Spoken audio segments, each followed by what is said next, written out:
Okay, so here's the explanation for D&D. So before I start explaining anything, I want to let you guys know that D&D is much like a very open world game. So what I'm trying to say is every single thing is super interactable. Like for example, if in one of if in one of these maps there is something like a table of some sort and you go past it, you can ask me to check on the table, like, and you will be able to check on the table and to see if there's stuff on the table. So this is like super ultra interactive. So this is not like just a board game. This is basically like a very open world and non-linear type game. So now I will start explaining stuff. So first I will start explaining the first I'll start explaining uh, the characters. So the thing is that each character has their own pluses and minuses. So for example, the human, well, actually I'll start by explaining the strength and all of this stuff. So hold on. Strength is pretty simple and fast forward. The higher the strength, the better. The lower, the worse. Stealth, if you don't know what is stealth, it's basically like sneaking behind someone or like going undetected. Luck, well, luck is a bit more complicated because it involves something else, so I'll just skip that for now. Health is, just HP, hit points. You the lower it is, the more harmed you are, the higher, the better. So with that done, I'll just explain the stuff. So for the human is well, actually cut this represented by the white top, all that stuff out. I thought of something but it didn't really work out, so that does not matter. So the human has strength 16 and stealth 6, luck 3, and health 25. So his skill is that his strength is also known as combat skill, short for long for CS. So his skill is that whenever you are using a weapon, your strength slash combat skill is increased by 2, and camouflage just adds 3 stealth once per round, once per stage actually. uh, so now next we'll go to the elf. I think it's best if I go through the characters and then through the basic rules. So yeah, elf, well, strength is 15, so it's a bit lower. Health is great. Luck is stealth is nice. His skill is that he can talk to animals, which actually becomes very handy later on the game. Uh, and also you can do hunting, which is a bit more complicated because for hunting you need to have a bow or any type of ranged weapon, and you need to have arrows and bullets. So basically how that works is, if you're in a place that is green, like for example, like over here or something. So if you're here, like if the group is here out in the wilderness and you need food and you don't have any food, and then you can, if you're an elf, you can ask me to hunt. So what I will do is that I will roll a dice. If the number is even, that means you shoot an arrow and you get one meal by killing an animal. If the number is, that's still even. Oh yeah, by the way, 0 is counted as even on a 10-sided dice, just letting you know. Again, even. Okay, so if the number is odd, you shoot it but you miss. So hunting can be essential, but it can be used only if you're like super struggling, otherwise you will waste a lot of ammo. um, Dwarf, right? So the thing, a dwarf has a good strength. Stealth is yeah, stealth is not that great. Health, same thing. Actually, I might increase the health later on. uh, So since the dwarf is short and a bit bulky, you can only use light armor, but you can also use any weapon. Your skill is that you get lucky once per luck use, like basically whenever you use luck for once, like once a stage you get +2. Camouflage, which adds +3 to your stealth once per match, and you have to be really considerate of when you're using camouflage. uh yeah, that's about it for that guy. Mage, well, let's see. Mage, strength is good, blah blah. Health is good. Basically, the mage is a wizard of sort. He's okay, great, I guess. He can use light armor. Well, honestly, the mage can use light armor and chainmail armor. I forgot to add that, and a sword. Like he can use only a sword and a staff. Oh no! I'm sorry. Forgot. He can use a sword and a staff. A sword, as in, it can either be a dagger, short sword, or long sword. A staff and a set of spells, right? So you need the staff for the set of spells. If you don't have the staff, you cannot use spells. And the mage can also use ranged weapons. So like if you're in a session and if you want to buy a ranged weapon, just tell me and I will tell you if your character can use it or not, if you're not clear about all of this. Assassin, well, assassin sounds like an assassin, what you would expect. Stealth is great, strength is luck is good-ish. Luck is good. He can assassinate people without anyone knowing. So assassination works a bit different. So for example, assassination, how you assassinate is you need to be directly behind someone or to the side of someone, not in front of them, okay? And you need to roll 2 d10s, so that is 2 of these dices, and if you get 9 plus, you successfully kill them. What is that? 7 and 6, so that, yeah, it's 9 plus, so you kill that person.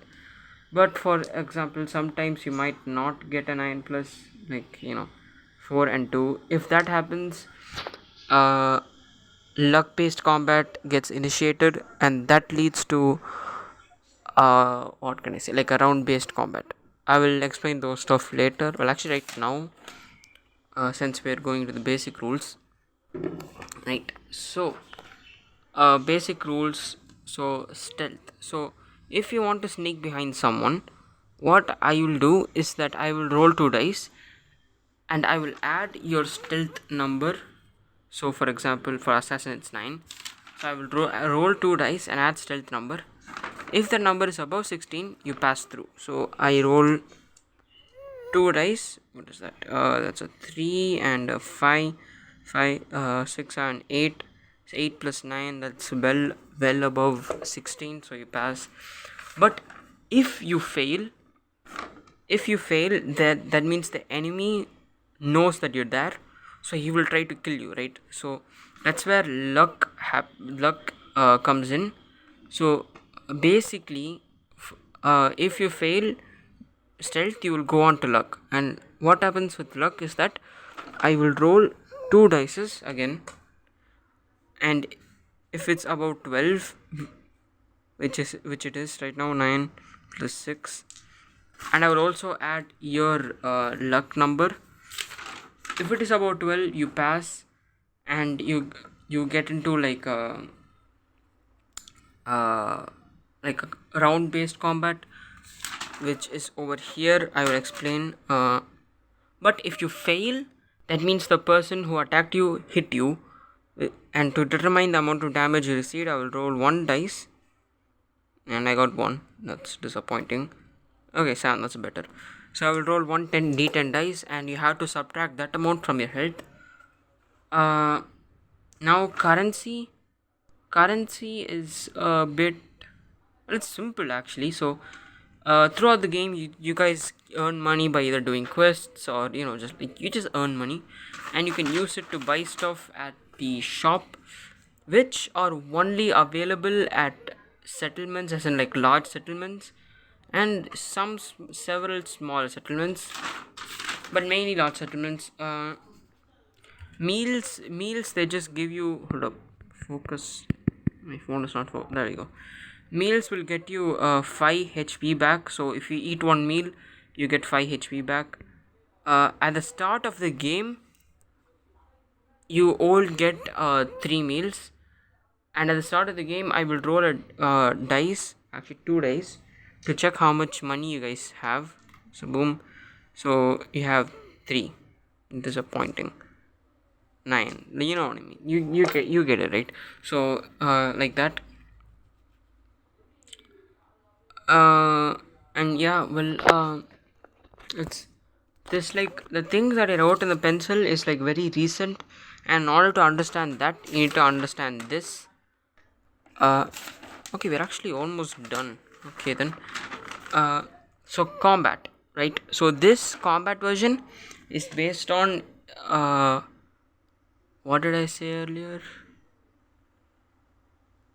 Shit, hold up, give me 1 minute.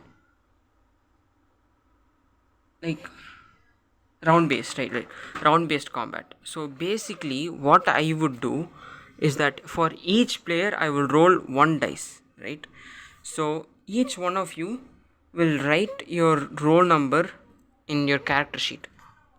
So how this works is that the person with the highest roll number will first do an act, right? The act might be moving a couple of tiles, or giving your friend some food, or just basically anything. And then after you're done with your act, the next person with the highest number does it, and it goes on until repeated. So yeah, that's that. Oh shit, hold up, don't want to leak the story too much. Right.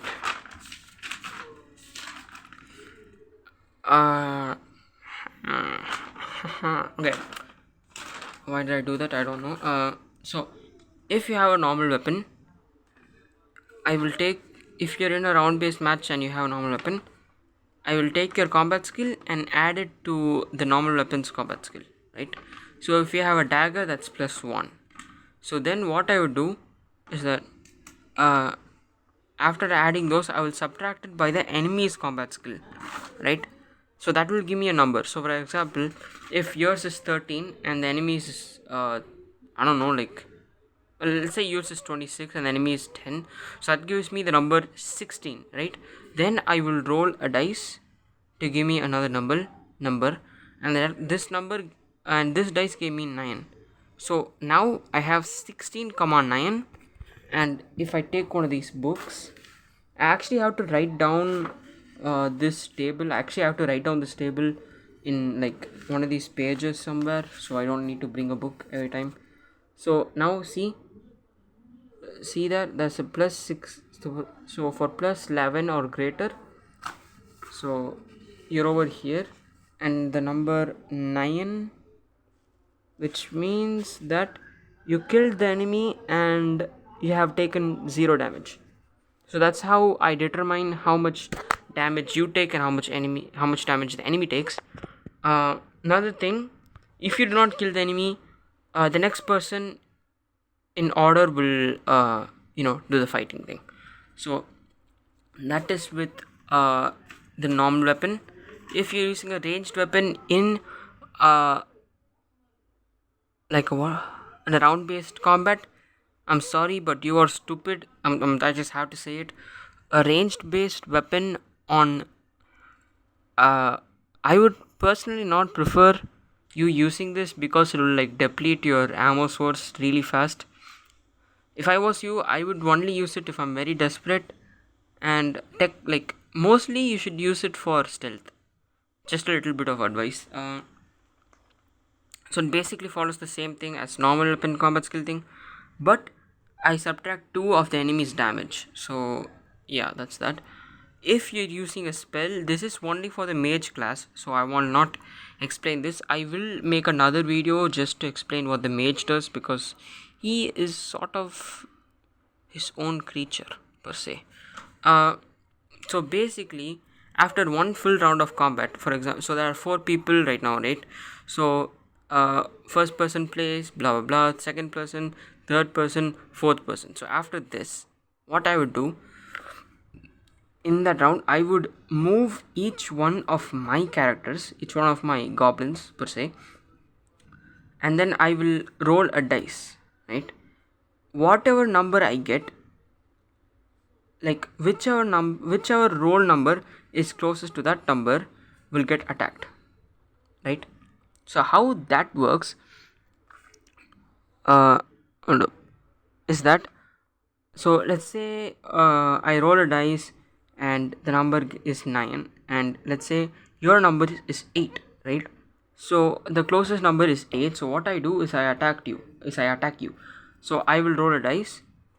If it's odd, I will do a luck based damage. So this follows basically just what luck damage does.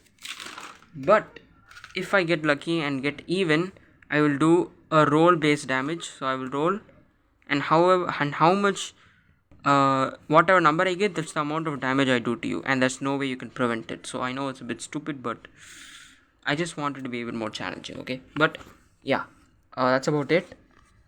Another thing, you guys need to write this down on a piece of paper, so like you can keep track of everything. I will show you guys this in school. So that's about it. Now I will explain all the pencil itch stuff. So this stuff you don't got to worry about. This is for me. These two are just reminders for me. For you guys, here we go. So anyone can use a bow or long range weapon, right? So basically, if you're using a bow and you're not an elf, you have 50% chance of hitting someone when used in a stealth way, not in a round based combat way. So basically, say you use a bow and you try to hit someone, I will roll a dice. If it's either 5 or above 5, unlike this, you got 2, so you missed. We roll again. Oh, you got 6, so you made it. If you got something like above 5, then you hit. And to determine the amount of damage you do, I will roll a dice. So you got 5, so you do 5 damage, but guess what, the enemy knows that you're there, right? Because obviously if you shoot someone with an arrow, they will notice, like, come on bro. But if you get above 7, you instantly kill them. So that's the good part about using a bow for a stealth. Elf has a 70% chance of hitting since they're more trained. So for the elf, anything above 3, that means they hit. And same thing with this thing. This thing is the same for trap detection. So basically, I will also have traps all over the place.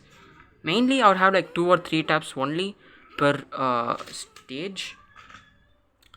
So basically, what I would do. So for trap detection, each player gets 2 attempts per level. Okay. So for one attempt, you have to select 2 tiles, right? And then I will roll a number. If you're a human, if you're not a dwarf, you have a 5 to 10 success rate. So if I roll something and it is above where the hell is it, if it's above 5, that means you succeeded in finding the trap, and I will tell you, hey, there's a trap there, and you have successfully disabled it. But if you get anything lower, like 0 or 4 or like 1, anything like that, then I will not tell you if there's a trap and you have wasted your attempt. So if there's a trap and you did not succeed, I will just be like, your roll did not succeed. But if it did succeed, I will be like, there is no trap there. So that's that. If you're a dwarf, however, you have to get above 3. If you get above 3, I will tell whatever there is. So that's that. Right. So for throwing knives, now I haven't really considered this much. I haven't really considered this a lot. Uh,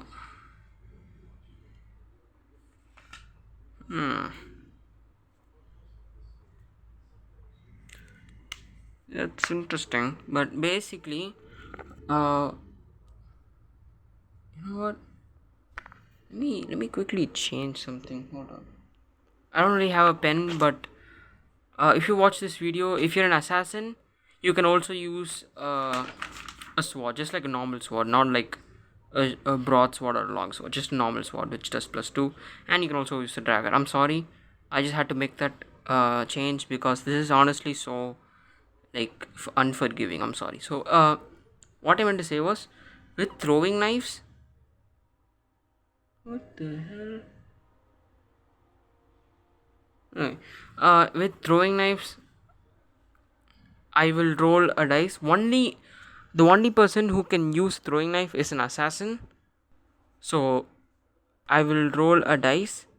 If it is above 2 or equal to 2, you succeed, and I will roll a dice, and that's the amount of damage you do. Same thing as the bow. If you get above 7, it's an insta kill. So this is basically everything you need to know for now about D&D. Maybe after act 2, maybe after act 1, I might make some changes, make some tweaks around. So just a little sneak peek on all the levels. Okay, so that's basically it. But if you are a mage, I suggest you watch this. This won't take too long. I'll just explain it. If you are not picking a mage, then you can leave right now. Just you can go. You're free. So hey, whoever picked a mage, congratulations. You basically unlocked the DLC of this tutorial. I'm not even funny. Why am I saying this? Anyway, if you're a mage, you have a list of spells. Not a lot, just 8. I might add some in the future. So basically, when you're using a spell, you have to tell me the spell name. You cannot be like, I use flaming hands. That is not nerdy. You need to tell the actual spell name. Say like Atal CLR, and I would know because I'm the goat. Why am I speaking like this? Anyway, so first one is Atasi LR, which basically so if there's an enemy here and you're like over here, and you obviously cannot attack them since you don't have a long range weapon. What's happening with the camera, man? What the hell? That's okay. What the hell? Give me 1 minute. Sorry, that was something is that something is weird with the camera. Yo, y'all seeing this? Is it just me or? Okay, I'm just gonna continue. Please, I need to go to sleep. So, the thing is, I will just roll a dice, and that amount of damage you do to the other guy. Yeah, that's how that works. Masti basically means manish, so you can either use it on yourself or on someone else. So for example, if if there's if there's a super small door and the only person that can go through it is a dwarf, then you can use Masti on him so that he can go through it and get whatever the hell is on the other side. So like if you use Masti on someone, they basically skip stealth for that round. uh, but you cannot use it like mid combat, so that's the thing. So Masti, this is how it works. I just roll dice. Oops, it's odd, so it does not work. It's even, it works. So that's how that works. Priyobatsi, shapeshift. This The thing with shapeshift is that you can shapeshift someone to like a medium-sized animal, like a cat or a cow, or like basically just a medium-sized animal, or like a huge animal like a dinosaur for some reason if you want to. But nothing smaller than a cat. Otherwise, obviously you'd whoever you cast on will be able to go through everything without like doing anything. um However, the thing is, if you use Priobatsi, you have whoever you used it on has a higher chance of being detected. And how I do that is that I will roll a dice. If it's even, that means the enemy detected you. Odd, that means I'm super lucky. Actually got it. Uh, if it's odd, then the person did not detect you. So pretty self-explanatory. Minari Tavel. Yes, I did not think this through. That was a really weird name. Means insta kill. So it will reduce the play. So basically, anyone within like a 10-meter radius gets demolished, like literally just. But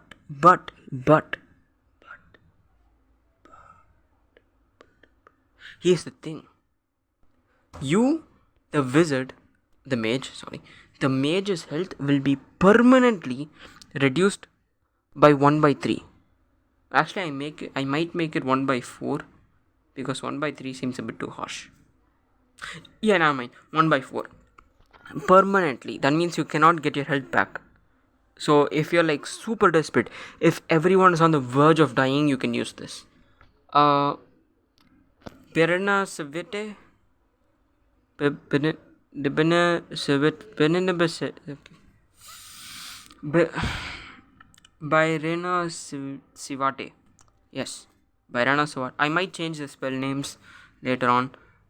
So basically, you can either use it on your enemy or your friend. So when you use it, this has a 50-50% chance of either killing that person instantly or making them 2 times stronger. So this is a very risky spell. So if you want, you can use it on your friend and they will either die or they become 2 times stronger. Or you can use it on an enemy. Same deal. Quata CLR, which is the same thing as Atta CLR, just use higher. You use ice. That's the only difference. Hafti heals basically. So with Hafti, if you're here and your friend is over here and he needs help, he needs healing, he does not have any meals, you can move over here and heal him using Atasi. This does not do anything for you. This is mainly like a team spell, like this helps people out. And then Bombarda, which basically explodes anything. I'm talking literally anything. Like you can use it, but you cannot use it on any creatures. You can use it on a wall, for example, a wall, and it will completely demolish that thing. So if I don't know if there's like a chest that's surrounded by wall and that chest really holds something you need, you can use Bombarda on it, but you can only use it once per 2 levels. So it's like very like you really just have to hold on to it and not use it immediately, like super like you just have to really hold on to it because you might use it on later words. So yeah, that's about it for the mage.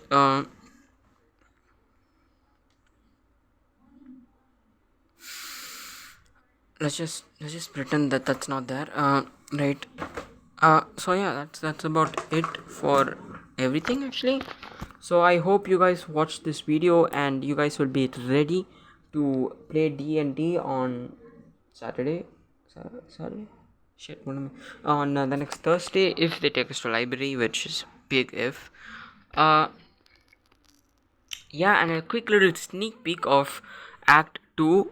I will not ruin it too much, but I just really want to do this. Hold up. I've been working on this for like 2 months. Like this one piece of paper. I'm gonna do it fast so none of you guys actually are able to read it.